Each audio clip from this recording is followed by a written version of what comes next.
And like I said, you can be part of it as well. Just use the hashtag newsdesk and then ask your question, because right now in studio, I'm joined by the Director General of NTSA, Francis Meja. Sir, thank you so much for joining us on Newsdesk this afternoon. Thank Good you to very see much. you. Thank you. So, what seems to be the problem? Why are we having an increase in the number of accidents, road carnage, reckless driving? What is the problem?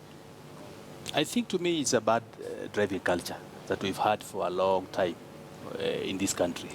If you see how drivers are driving, may they be PSV, may they be private motorists, may they be boda, it is evident the way they drive all over. It's bad.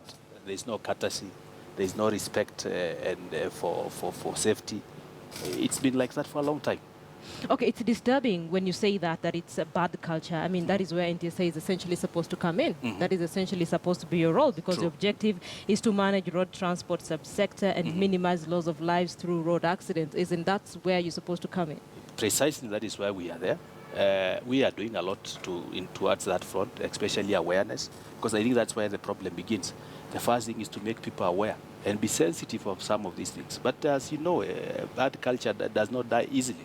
It is a process. And if you compare ourselves with other countries who have made it, last weekend we have had a function of the best driver in Kenya. Unfortunately, for this did not feature anywhere in the media. And those are the things that we need to highlight, where we see, where we go along, where are the skills of drivers lacking in this country? What is the attitude of the drivers in this country? And we had the Swedish embassy who gave us their statistics. If they tell us the journey they went through, it's a long journey. And now they have almost, their campaign actually now is towards zero. They have a total of about 250 fatalities annually, despite 3 times the level of motorization in our country. For us, that is the figure we have on a monthly basis. Yeah, because in 2015, we lost about 3,057 people on the road. And when you say you're doing everything that you can, it doesn't really give a lot of relief to Kenyans looking at the numbers that you're seeing on the road. So what is it that you're essentially supposed to do as NTSA that you're not, or you should be focusing on? I think a number of things needs to be done to tame the carnage, the road carnage we see. In road safety, we look at it in a holistic manner. Okay. We look at what we call the 4 E's. Education is the one. The second one is education is one. Enforcement, engineering, and emergency and response.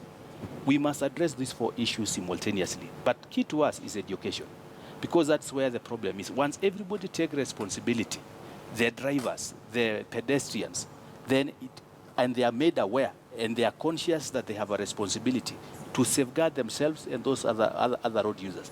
That is the day we shall start seeing changes. So what we are doing as NTSA, sensitization programs, I think we need to do a lot more on this to make the public aware. We are now doing enforcement, and today we actually launched the first lot of 100 police officers who will be directly attached to NTSA to address the issues of enforcement, because in the past, we were depending on the traffic department. We want to carry out an operation in a specific area. Then we have to borrow or to plead with the traffic department to give us officers. With now the officers who would be directly attached to us will be more efficient in terms of enforcing and apprehending those who are not able to conform with the law. Then the other issue is engineering. Are our roads constructed to the best standards, taking into account safety? Yes, the recent development in roads and the recent design in roads, in the recent roads we have seen in the recent past, like I can give the example of the roads in Kileleshwa, they have taken into account all motorists together, including pedestrians. In the past, roads were only designed for vehicles. So there's a lot of conflict. So what percentage of the roads would you say need to be redesigned? There's still a lot more to be done, especially the old roads that were constructed earlier. We are very happy that the new standards now have been adapted. The new roads that are being developed are taking into account all the users, not just motorists or those who are driving. And actually, you need to know, Linda, that about over 40% of the accident traffic victims in this country are pedestrians. So we need to do a lot, and we have started in Nairobi, for instance. You must have seen the guidelines that we have put in place in partnership with the private sector. And that alone has reduced the fatalities, deaths in Nairobi by 11%. So we need to do a lot more. Then, of course, when accidents happen, because sometimes they're inevitable, they have to happen, what happens, we normally call it the golden hour. Between the time the accident happened and the time you are actually referred to hospital, that moment is so critical. A majority of the people also are lost because of lack of proper skills and equipment to evacuate them. So that is another area that we'll be focusing on, so that when an accident eventually happens, then the people must be taken through in a very good way, and people will not be removed the vehicles, and sometimes they are being, as the way that we remove the victims out of the vehicle, we end up killing them. So I think that is an issue that also we are looking at, and comprehensively looking at those factors, we should be able to manage this problem. All right, so there are those who seem to think that NTSA is reactionary. When accidents happen is when you all come out. The only time NTSA officials are seen is on the road, focusing on alcohol blow, and drivers are driving under the influence of alcohol. And I agree, they form a very big percentage of individuals who cause accidents on the road. But then there are those who say you're not as visible as you're supposed to be with respect to road safety.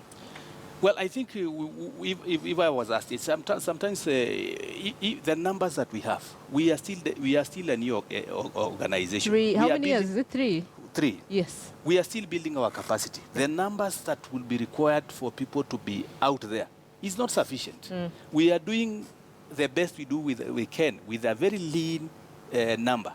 But we are happy now we are seeing progression in terms of even resources and budgets that are being allocated to us to develop that capacity, so that fully we can be able to cover each and every critical place in this road. I don't think there will come a time where we'll have an NTSA or a traffic officer in every section of the road, but we will undertake to cover the riskiest sections. Okay. And the rest, we expect Kenyans to be more responsible, take charge, and be responsible as they drive through the highways. Okay, so as you say, you're doing the best that you can. Let's focus on the recent incident in Ongata Rongai. And what NTSA did was to revoke the licenses, the license of, I believe, the circle that those matatus are running under. Is that enough? Because essentially what happens is that the rest of the matatus in the same circle just go and repaint and join other circles, and then life goes on. Is that the best that you could do? I think that was a decision that we would say it was important that we made that decision. Because in 2014, we developed regulations, and we said, the government does not need to get involved into a business on a daily basis. The SACCO's officials have a responsibility to do. And in fact, Linda, you'll be surprised. The SACCOs and the companies are charging the PSV owners for a management fee on a daily basis. What do they use this money for? They're supposed to use this money to make sure that they have route managers, they have supervisors who are monitoring their drivers, that they are able to deal with those people who are then not able to conform with traffic regulations. That is what they do. Okay. But what happened is this. In this particular case, the driver is not even licensed. So what was the SACCO doing? And more importantly, if you look at the information that we gave to the media after this incident, we have been in touch with this SACCO telling them correct 1, 2, or 3 from February. We have about 7 letters we have written to them that this needs to be corrected. This you should be doing.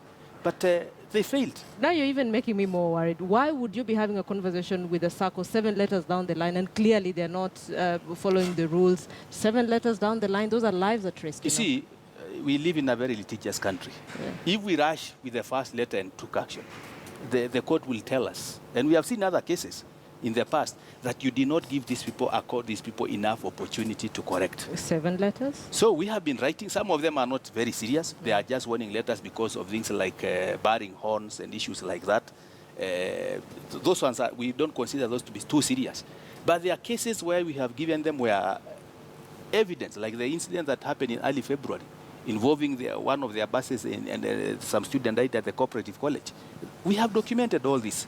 Until we have come to a point we say, this SACCO is unable to manage its affairs. So the best thing to do... So it took the latest accident in Rongai for you to say now they are unable to manage their affairs? You see, for us to act, there must be an incident, unfortunately. Okay. For this one, unfortunately, it turned out to be fatal. It is regrettable, and if you look at the circumstances of that accident, the driver is not licensed. He was a squad driver, as they call them.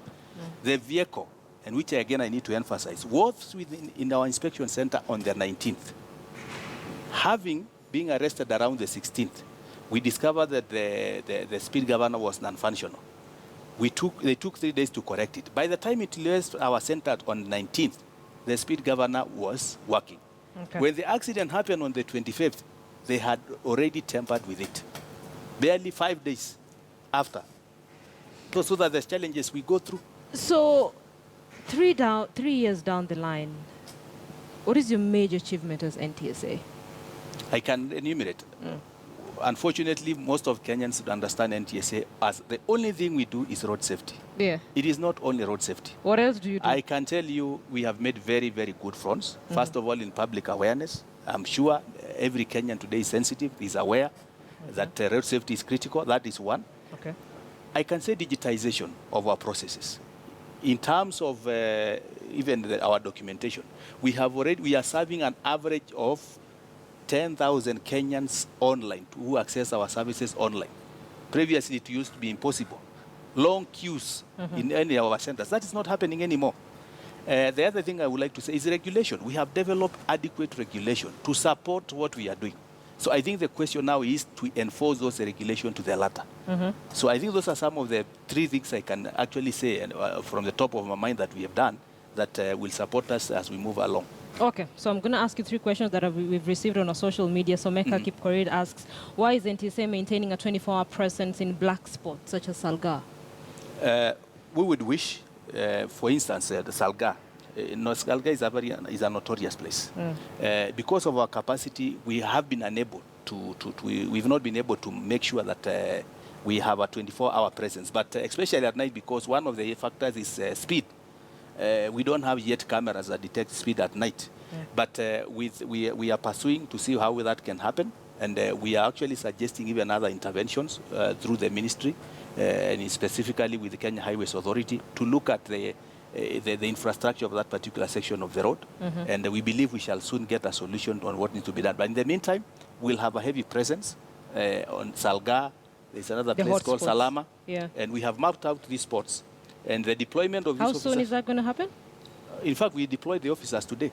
Okay. So those critical areas have been mapped out, and that is where we shall have our first presence. So Dickens Nyamongo asks, why can't NTSA avail reliable hotlines in PSCs to help curb careless driving and accidents?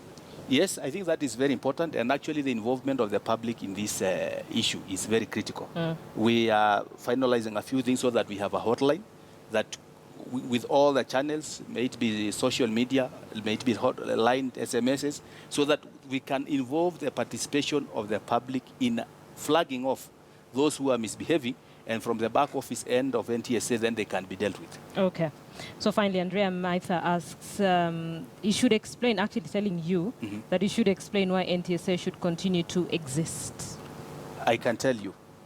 And actually, he's not the only one. I think Makodingo asked the same thing. A couple of people have asked the same thing. Let me tell you this. I can tell you without fear or doubt. Yeah. The efforts NTSA has brought so far, if you were to do away with NTSA, I don't know, I can't even imagine what will be happening on these roads. But what we want to say is, it is not necessary that you only obey the law when a government agency is there. We must take responsibility at individual level. And I think my definition of integrity is doing the right thing when nobody is watching. I think we lack that in this country. A lot of the times. You see police officers, you slow down. Immediately, you pass them, you start speeding. That is not what is supposed to be happening. You are doing it for your own life. It's not because NTSA is there. Exactly. So that actually, is what you're actually giving reasons why NTSA should not that is what exist. is supposed to be sticking, and somebody must be there to tell you this is what needs to be done. And if you look at all other countries, you must have a lead agency to coordinate all these activities. The problem is, a lot of people don't seem to think that you're playing out that role well. I think what is happening is the fact that people want results so quickly, immediately. But I think the issue of behavior change will take some time.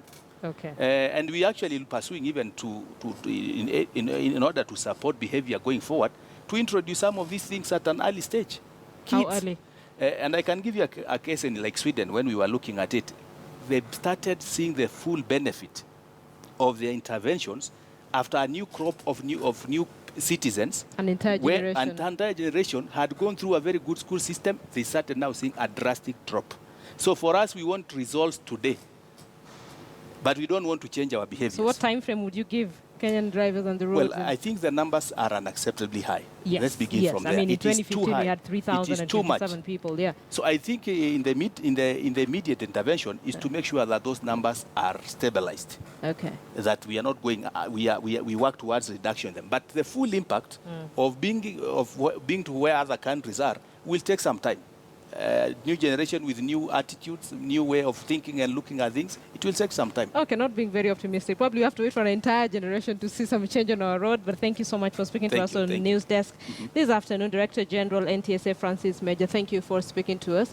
I am hoping at some point we can still have this conversation. If the numbers don't come down, I'll bring you back to the studio. I will be more than willing to come back. All right, sir. Thank you. Thank you so much. Thank you.